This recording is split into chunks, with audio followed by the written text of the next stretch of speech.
Artificial love, we just make it up. Cause reality will never be good enough.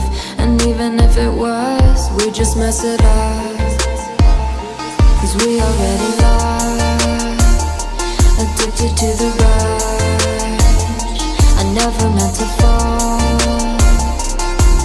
All I wanted was a touch of artificial.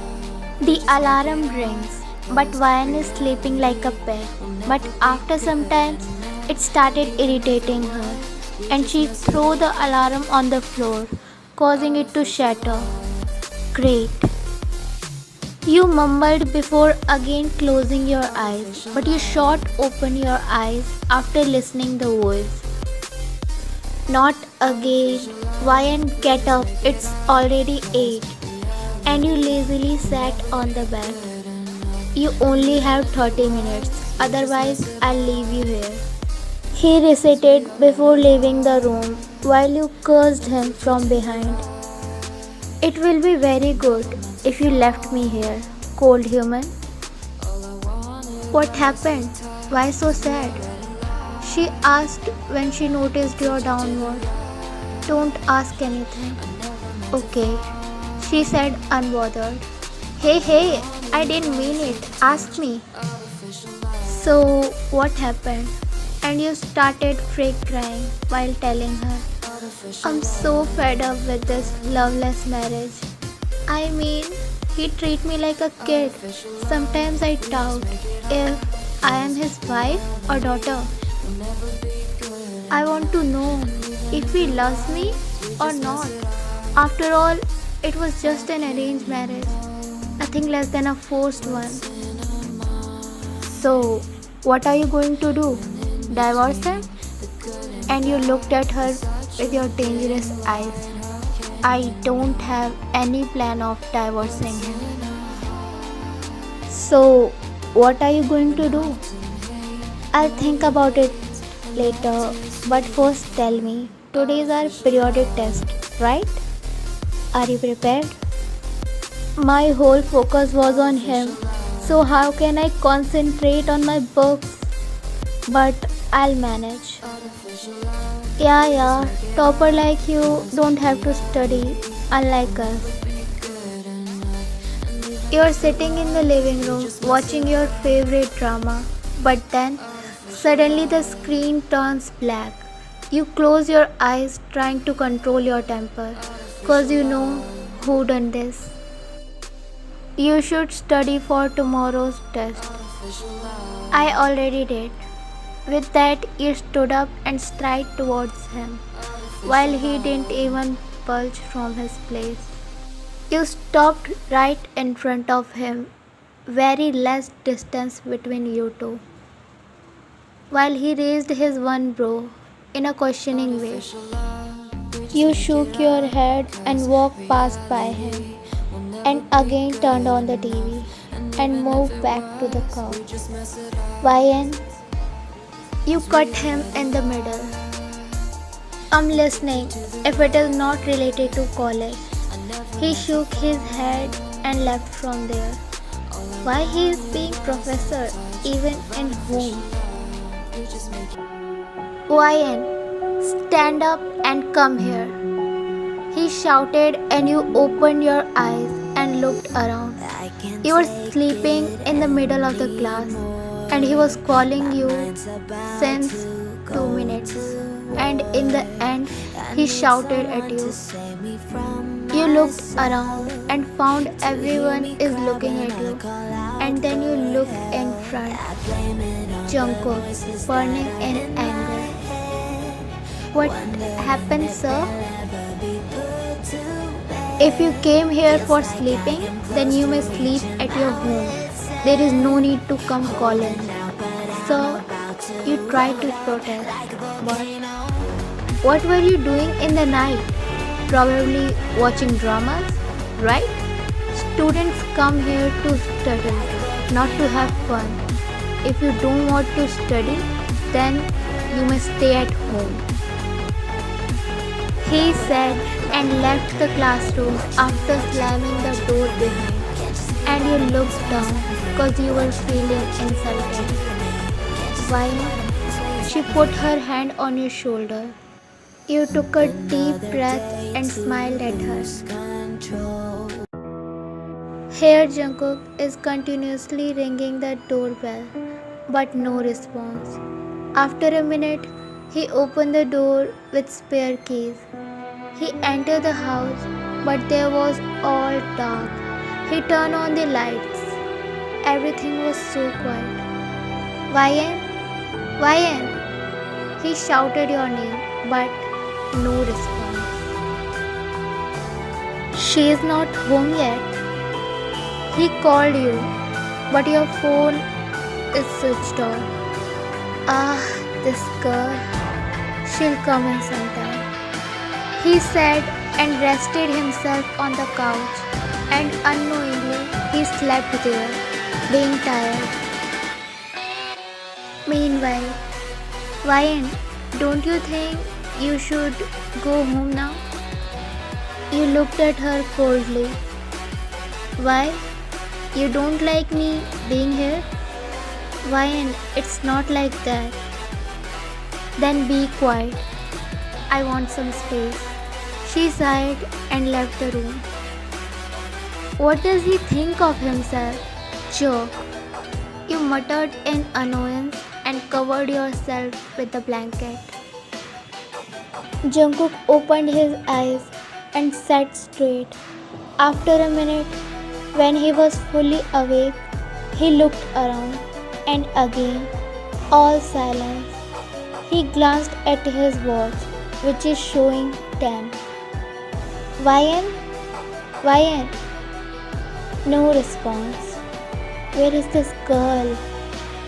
He searched in the whole house, but you were nowhere to be found. He called you, but your phone is switched off. And then he called your friend Tia. Hello, who the hell is calling right now? Hello Tia, I'm Jungkook. Is Ryan with you? Oh, sorry sir, but she is not here. But why are you asking? Nothing. Okay, bye. Tia cut the call and came in your room. Ryan, you should call him. At least inform him that you are here. He was sounding worried. She said, shaking you as your body were covered in a blanket. You got up in annoyance. Let him be worried. Now he remembered that he has a wife. When I am around him, he ignores me like I don't exist. Then why is he worried now? Huh? But Ryan, don't disturb me, dear. I'm tired. I want to sleep. She sighed and left from the room. Jungkook searched all the places where he thought you would be, but can't able to find you. He rested his head on the steering of the car. The fear of losing you is increasing inside him, passing with time. Where are you, Ryan? Then he again thought to call Leah. Maybe she knows where you can go when you are sad, cause he knows you're only one friend. Hello? Tia, can you tell me where Ryan goes when she is sad? I found her in all the places, but she is nowhere to be. She didn't reach home. I am worried if something happened to her. Lastly, his voice cracked because of the thought. Sir, actually, Ryan is here. What? She told me not to tell you that she is here. He took a deep breath and said, Okay, I'm coming. Where is she? In the room, but she's sleeping. She guided him towards the room where you were sleeping, and he saw you sleeping soundly. I'm taking her home. He laid you on the bed. He was going other side, but you are holding his shirt in your sleep. He tried to remove your hand, but you were holding it so tightly. And if he forcefully removed your hand, then it might disturb your sleep. So he just laid beside you, keeping your head on his chest. Why you love to make me worried? Do you know how much scared I was in these 2 hours? He said to your sleeping figure, who was snuggling in his chest, and slowly drifted into sleep. Next morning,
who else will? But first of all, tell me, why the hell you didn't inform me that you're not coming home yesterday? You know how worried I was? Why were you worried, huh? When all you do is just to ignore me? Why not stop with this childish behavior? You're not a child anymore. Exactly. That's what I'm saying. I'm not a child anymore. So stop treating me like one. And if you think me as a childish girl, then I'll behave like I did yesterday. And I will repeat it. You know what? I'm so done with you. He said and pushed his hair back in frustration as the anger is taking over him now. Yes, that's what you wanted to say from so long, right? That you are done with me and now you want to divorce me. It's true that you are being impulsive right now. But right now, not you, but your insecurities are speaking. Insecurity which you have since the marriage. That you are not enough for him and he will leave you one day. And the way he behaved with you, all cold, made you believe in it. Divorce? Words came out as a whisper. He never thought that you will think like this and take a small argument to divorce. Yes, that's what you want, right? That's why you never showed any affection towards me. And you know, I was mad that I thought maybe it's your nature. But you love me, just not able to express it. But it seems like I blindfold my eyes by myself, letting myself fall for you, even after knowing that in the end I'll be the one who'll get hurt. And look, I am hurt now. Till now, tears are flowing like a river from your eyes. But you didn't care to wipe them. Why? He attempted to come closer to you, but you showed your hand, indicating him to stop at his place. And he did. Seeing tear in your eye, his heart is also crying. His eyes were also moist, but he chose to hide them and left from you. As talking right now will lead to nothing but more worse situation. After he left, you dropped on your knees and started crying your heart out. You are bad, very bad. In the evening, Jungkook came to your room. In the whole day, you didn't saw each other. You didn't even step out from your room. He slowly made his way to bedroom, and there he saw Wyan sleeping on the couch in messy state. Your tear-stained face, messy hair, you're looking dull. He picked you up from the couch and laid you on the bed carefully and took your hand in his, slightly caressing it. Wyan, I really didn't know that I was hurting you that much. I can't even think of hurting you. Then how can I? He paused as a tear escaped from his eyes. And what were you saying? I don't like you. I want to divorce you. How can you even think of it? You are the best thing happened in my life. Then how can I? You are the happiness of my life. I love you, Wyan. I really do. But I am just afraid that I might break you. I am afraid. What if you didn't like me? At least it was an arranged marriage. You are a bright girl, bright student. You have your whole career. I don't want to trap you here in the name of love. I want you to shine. But I didn't know that in the process of making you shine, I'm taking your shine away. But Wyan, don't doubt my love for you. I love you. Wyan, I'm saying this now because I don't have courage to say this to you when you are away. But you already did. And his eyes went wide when you suddenly spoke and opened your eyes. He was about to get up, but you held his hand. I heard everything. There is no use of running. And he sat on the bed. I never thought I'll be able to hear these 3 words from your mouth. That too, for me. Even my eyes were closed, but you made my heart flutter. You know, I am not someone who will beg you to love me back. But after knowing that you also love me, there is no chance I'm letting you go. Before you could say anything, you felt his lips on yours. There was no movement. Everything seems to stop for you too. He slowly brings his other hand to your nape, pulling you more closer to him. And slowly, you both started moving your lips in sync. The kiss was slow yet passionate. After some time, you both broke the kiss and attached your forehead. Don't worry, I'm also not letting you go. Let's give a chance to each other. Let's give chance to this marriage. Let's give us a chance. You nodded happily and hugged him. I also want